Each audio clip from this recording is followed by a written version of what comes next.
Rents are now rising at about 20% nationally. I'm going to tell you why and how this is actually doubling the amount of money that you feel in your pocket every month if you own rental property. Also, what never to tell a tenant when you're trying to raise the rent and the danger with rising rents. Hi, I'm Keith Weinhold. This is GRE. Home prices went up first and then rents followed. So last year, home prices nationally, the median rose about 20%. And for a while you might have been wondering, now can rents ever catch up to that proportionally, which is a key formula in you making cash flow off properties? Because at the beginning of the pandemic, rents were actually pretty flat. They really didn't increase.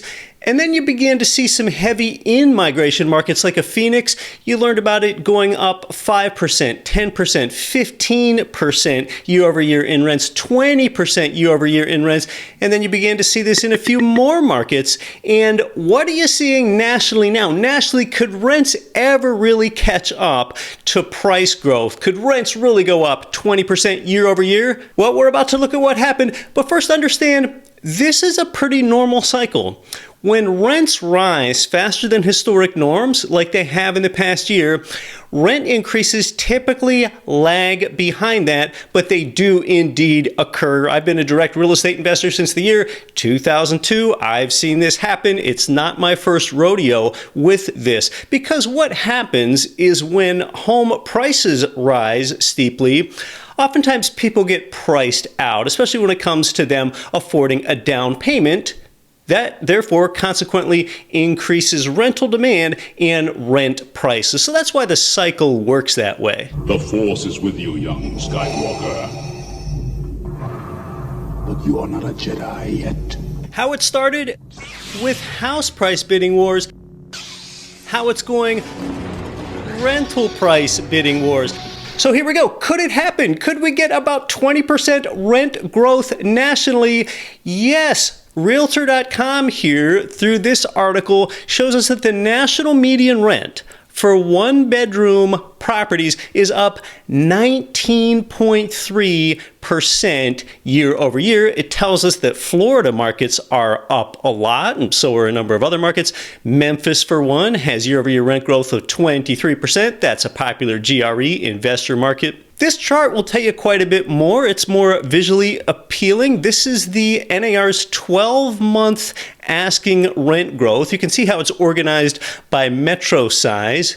And the first one there, it shows you the bigger population markets, and some of the outsized rent increases there are in Florida markets and Las Vegas and Raleigh and so on. Notably, some of the smaller markets, 500,000 people or less, like Fort Myers and Naples, Florida, they have rent price growth of more than 30%.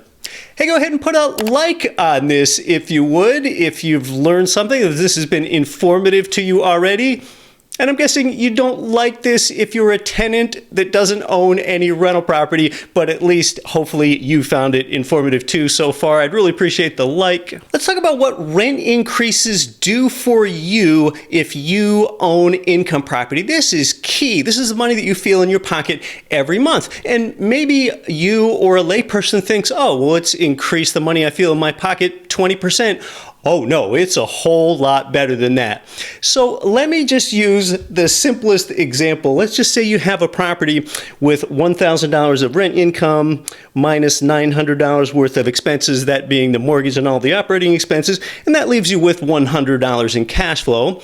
And by the way, maybe you're thinking this isn't very thrilling if this is a rental single-family home and you're like $100 in cash flow. How is that really moving the meter in my life? Well, first of all, that's only one of the 5 ways you're paid, but let's focus on this. Let's focus on this one of 5 ways you're paid with the cash flow, and let's apply an inflationary environment to this. So let's say that your rent indeed goes up 20%, because that is a national increase, and you're getting $1,200 in rent income now. Your expenses, they're not going up at 20%. Let's say that your expenses go up 10%.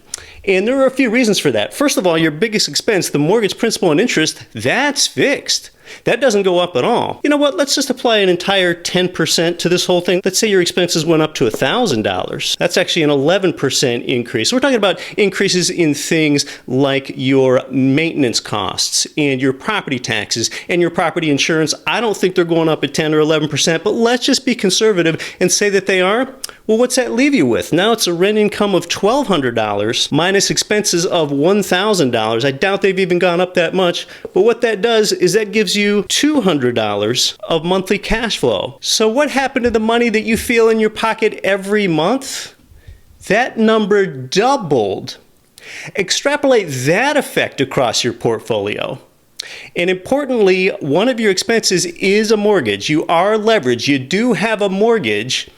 That increases the multiplier on your cash flow that much more since that payment is fixed. And if you're using leverage, therefore you're more likely to have the ability to own more properties because you're borrowing more of the bank's money. So therefore this doubling effect would be extrapolated across more properties. That is exactly in alignment with our philosophy here. This is huge. This is how wealth is created. Let's talk a little bit about how to get a rent increase. The best way that you can get a rent increase, especially if it's an existing tenant, is to let that tenant know that your expenses went up. So you want to document that in writing, whether it's in an email or paper or both is probably best. For example, be specific and say, the rent is increasing because my property taxes have increased, or my property insurance has increased. So be concrete in your documentation. That gives you the best chance of getting a rent increase.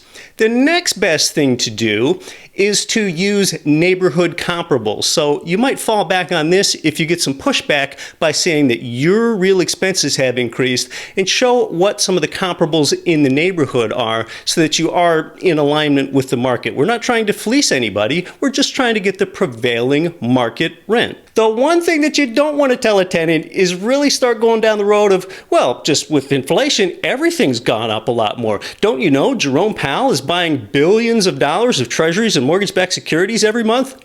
You don't want to say that. You don't want to go high level with most tenants. A lot of people just aren't thinking about those sorts of things, and you're just going to confuse them. You're not going to relate with them at all. So the key thing that you can do is say that your expenses have increased and state which ones. It's easier to get outsized rent increases like with what's happening today between tenancies. It's pretty tough to get a 20% increase in one fell swoop with a tenant and retain them. So you're going to have to make smaller incremental increases if you want to retain that same tenant. Just in general, a great tenant relations thing that you need to do that I did when I owned my first property is I've often found a casual way to let tenants know that I have a mortgage to pay.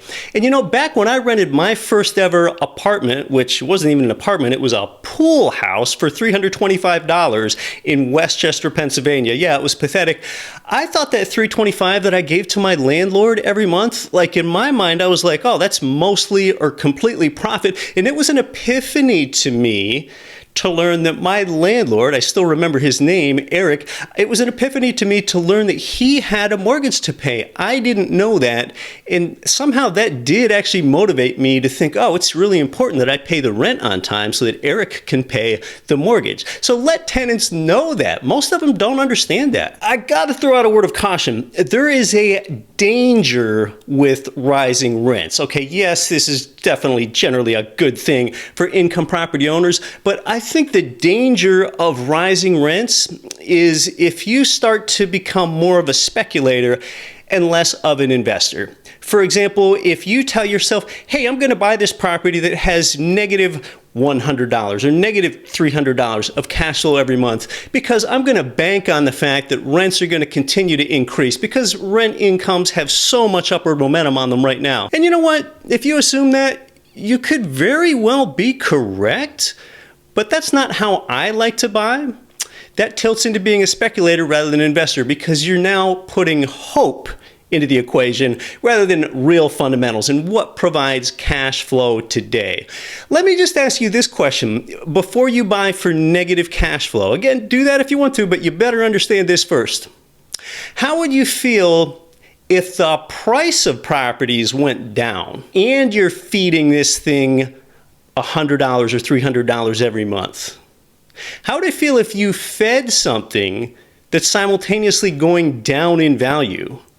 I just need to ask you that first. Think about how that would make you feel. If you're okay with that, if you can weather that, if you can stomach that, then maybe being a speculator is okay for you, but it's a word of caution. You're moving away from being an investor. Well, hey, go ahead and put a like on this if you haven't. I'd really appreciate that. That gives me some good feedback and that I'm dispensing the right information to you and really valuable information. And hey, if you would, go ahead and leave a comment below. Let me know if you've seen rents increase in your market and what that's like. I really like the interaction in the comment. I'm Keith Weinhold. Thanks for being here, but you weren't here for me. You were here for you. We'll see you in the next video.